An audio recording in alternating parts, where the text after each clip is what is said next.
are dead to me, 'cause what you Ministério que foi criado só para isso, não foi. Então, gente, é tanta narrativa mentirosa que chega a ser... Parece que a gente está vivendo, assistindo um filme mexicano. Vou botar aqui, deixa eu virar a tela aqui para vocês escutarem. Aí vem as versões fantasiosas. Eu estava no ministério olhando. Não, eu não estava. E eu repito, eu vi da janela do Ministério da Justiça, eu vi da janela do Ministério da Justiça que o contingente policial não era o que havia sido combinado. Então, gente, e aqui, ó. Versões fantasiosas. Que eu estava no ministério olhando. Não, eu não estava no ministério. E olha no documento que ele, no que ele postou. Olha o que ele postou no dia. Estou na sede do Ministério da Justiça. Está aqui o horário 15h43 do dia 8/1/2023. Flávio Dino. É inacreditável como esse ministro é mentiroso. Bom, isso só nos dá tranquilidade, porque ele mesmo já está se pegando as próprias mentiras. Então isso para a gente é excelente. Quanto mais o governo entra em desespero e tenta acabar com a CPMI, mais me dá, desculpa a expressão que eu vou falar aqui, mais me dá tesão de continuar em cima disso. Bom, nós temos aí essa previsão, salida agora em abril. Não tem como, esse governo já está falindo. Vocês podem reparar que o vice-presidente está sumido, quer dizer, já mergulhou, sabe que o governo do Lula está sendo um fracasso total. Eles criam quase 50 ministérios e agora quer apresentar aumento de impostos, taxar produtos que não precisavam pagar impostos. Cara, assim, bizarro demais. A questão do STF impeachment o Lula, muito provável, porque o ministro Alexandre de Moraes é muito próximo do vice-presidente, do Alckmin. Então, eles já trabalharam junto. O Alckmin, quando governava São Paulo, o ministro Alexandre de Moraes era secretário de segurança do Alckmin. Então, eu tenho certeza que eles vão ficar quietos e deixar acontecer a queda do Lula. Mas aí, a queda do Lula não vai ser tão rápida, porque primeiro a gente precisa finalizar a CPMI, juntar todas as provas e dar início ao pedido de impeachment, porque vai ter tanto documento e tantas provas que é impossível não ter o processo de impeachment. Bom, o pessoal está perguntando aqui sobre o 3723, que é dos CACs. Esse governo praticamente está criminalizando os CACs. A fala do ministro de que metade dos CACs estão sendo fornecedores para o crime organizado, ele foi um inconsequente, um irresponsável de dizer isso.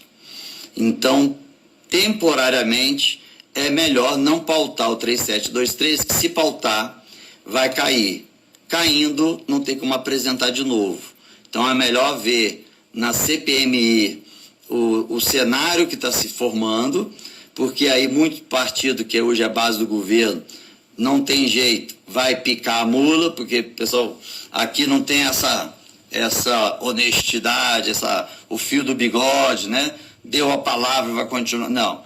Começou a ver, a CPMI começou a mostrar, comprovar o movimento criminal do presidente Lula, dos ministros, aí os partidos que são na base aliada vão começar a pular fora. Aí a gente começa a ter força para pautar o 3723, que é para regulamentar sobre a questão dos CACs.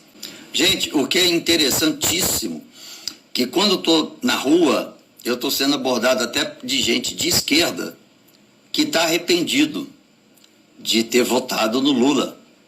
Se tivesse outra pessoa, tudo bem, mas que está arrependido. Olha só, hein? E eu não estou tendo nenhuma represária quando eu ando na rua. Nenhuma, zero. Pelo contrário, as pessoas estão chegando e agradecendo por eu estar mantendo aí a luta pela CPMI, porque desde o fato aconteceu dia 8, no dia 9, às 10 da manhã, eu estava dando uma coletiva já dizendo que os invasores foram treinados, dizendo que era responsabilidade do presidente, dos ministros. Então eu estou lá desde o dia 9 de janeiro falando de tudo que agora começou a surgir. O Kim Kataguiri teve acesso a um dos documentos. Esse documento do Kim Kataguiri, que é do diretor da Polícia Federal, ele não está lá na nossa comissão de fiscalização, que o nosso é um relatório da ABIN, que é a Agência Brasileira de Inteligência. Em cima do relatório da ABIN, que foi construída pelo diretor da Polícia Federal, o relatório dele. Tá? Mas não é tão detalhado como o que está lá na comissão de fiscalização das agências de inteligência. O Randolph está numa luta gigantesca para eu não fazer parte nessa legislatura dessa comissão de fiscalização. Ele está tentando de tudo. Eu ia pegar até a presidência da Comissão de Segurança Pública. Eles conseguiram, a base aliada do governo conseguiu articular e me tiraram. Aí botaram outro senador e botaram como vice Cajuru, vice da Comissão de Segurança Pública. Então a guerra aqui dentro do Congresso está sendo feita na cara dura contra mim. Assim, não estou sendo tentando nem ser velado, não. É visivelmente contra mim. Tá? Bom, então essas falas mentirosas aí do Dino são ótimas, que aí a gente vai juntando a fala de um jeito e depois a fala de outro, eles se contradizendo, né? Como eu mostrei na live de ontem, anteontem, da chegada do ministro lá na comunidade da Maré, estava na esquina um integrante do Comando Vermelho armado, com um fuzil. Só isso já tiraria o ministro da função dele e eu prenderia, porque ele prevaricou. Ele viu um criminoso com uma arma de grosso calibre, de calibre restrito, parado na esquina e ele não fez nada. Então só aí já daria aí para entrar com um processo de prevaricação contra ele. Eu já apresentei um pedido de afastamento e de prisão do ministro Flávio Bandido, né? Bandino. Bom, eu cheguei para o presidente do Congresso, Rodrigo Pacheco, e falei para ele o seguinte: Pacheco, a pressão do governo em cima de você está acontecendo? Ele falou que não. Aí, então eu saquei que a pressão nem no Senado está fazendo mais, porque todos os senadores que assinaram já deixaram bem claro que não vão tirar assinatura. Então o governo está em cima dos deputados. Aí tem os deputados antigos que entraram e foram reeleitos, que também não vão tirar o nome, e isso já está certo. Aí o governo está em cima dos novos deputados, oferecendo esse recurso de 60 milhões, mas aí vale deixar claro e justo que não é para o bolso do parlamentar, não, é para ele indicar para o Estado. Mas aí isso tem uma força política muito grande, ou seja, o Estado que o deputado está representando, os eleitores vão falar assim: nossa, ele acabou de chegar, já está conseguindo mandar recursos aqui para o nosso Estado. Então, politicamente, ele se fortalece.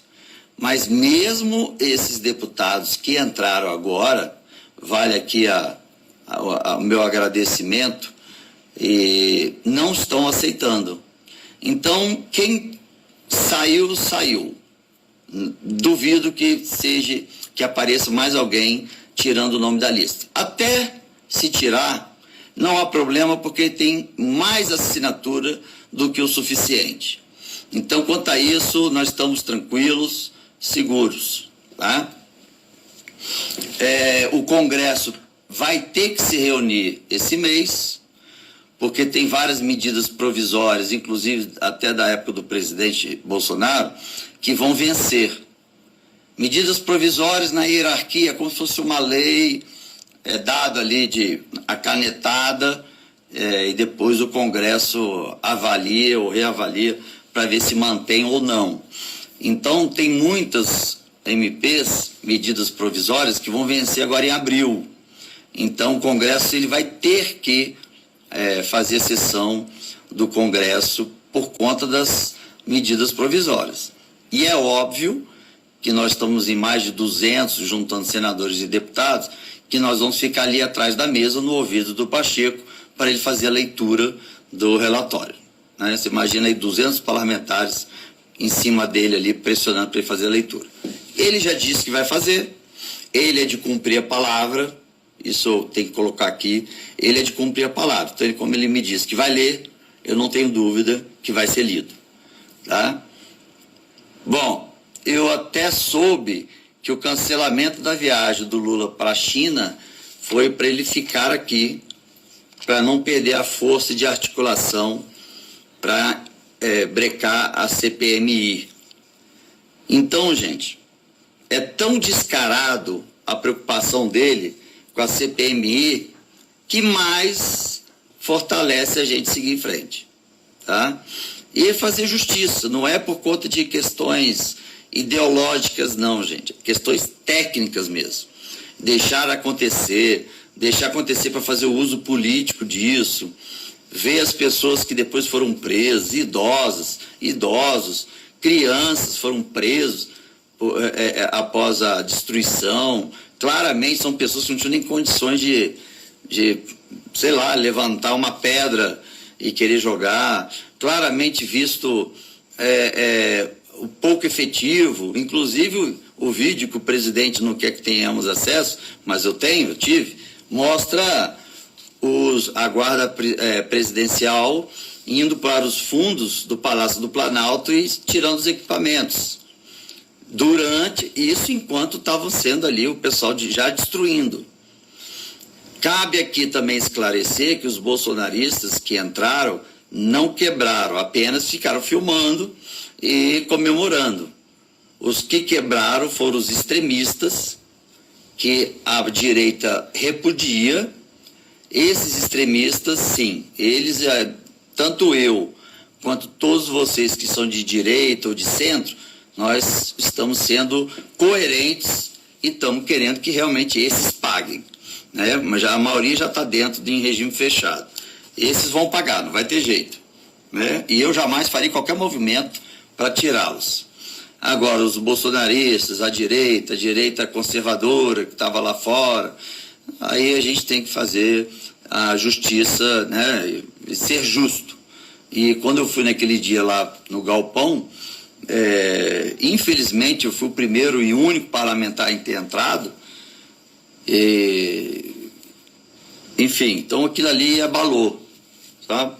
Abalou. E quando eu comecei a falar, porque os senadores do PT estavam todos correndo, assinando o pedido de CPI da Soraya Tronic, dizendo que era CPI do terrorismo, botando na conta do Bolsonaro. E aí passou um dia, eu comecei a soltar, ó o Dino, olha isso, ele dispensou, ele fez aqui, comecei a soltar, aí que o PT começou a cair a ficha, falou, opa, vamos tirar nosso nome, porque o senador Duval já descobriu tudo. Dentro da minha cabeça e com acesso aos documentos que eu tive, que vocês vão ter quando começar a CPMI, não há nenhuma dúvida, zero dúvida, do envolvimento do presidente Lula e dos dois ministros. Zero. Nisso vocês vão ver. Começou a CPMI, pronto, eu vou fazer o pedido, vou fazer a leitura, aí vocês vão falar, caramba, e isso que me dá agonia, de ter acesso a um documento, saber o conteúdo e não poder passar para vocês. mas isso vai questão de dias, tá? Falar em dias, o ministro do GSI, chamado G. Dias, também vai cair, tá? Então, obrigado, pessoal, falando da recepção com o presidente e tal. O presidente, assim, chegou, vocês viram que o governo fechou a entrada para acesso ao aeroporto, olha só a malandragem. Então, muita gente, quase 99%, não conseguiram ir até o aeroporto. Mesmo assim, a Polícia Federal obrigou ele a sair pelos fundos.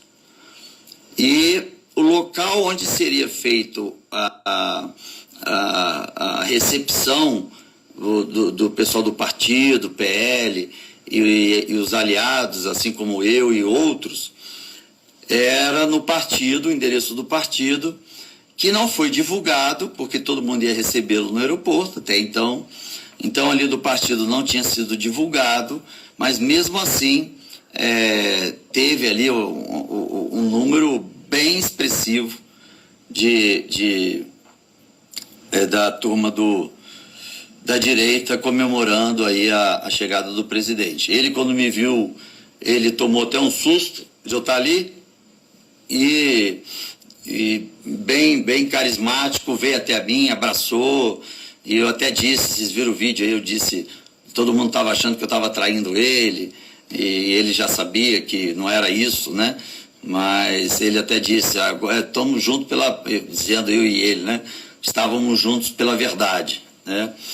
E começou aí desde o dia que eu fui dentro do Congresso, dentro do Senado, pedi a palavra e já fui soltando algumas informações. A partir desse dia, o governo começou um ataque ferrenho em cima de mim. O Cajuru tinha feito um desafio, mas ele, de forma tranquila, porque tem dia que a gente está mal mesmo, né? E eu não tenho dúvida que aquele dia estava bem mal. Mas depois ele me mandou um áudio pedindo desculpas da forma como ele falou e tudo mais. E assim eu desculpei, e não é hora de divergência, é hora de estar todo mundo junto, né? Bom, o que mais? É isso.